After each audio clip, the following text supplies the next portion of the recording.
Hello, this is Jurka from Reawote.com, and in this short tutorial I'm going to show you how to install our Reawote Browser add-on into the Blender. So you have to go to the Edit, Preferences, hit this arrow, Install from the disk, and find your downloaded zip file. So I will install it like this. Now it's installed. And go to the File tab, and here is the Reawote Browser, so you have to open it. It will take a few seconds. First of all, we need to sign in, so I will sign in with my Google account.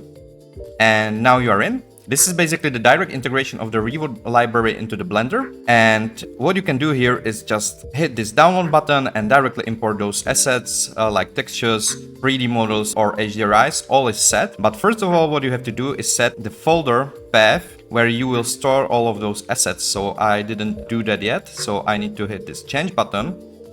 And I can store it, for example, here. I will create some new folder.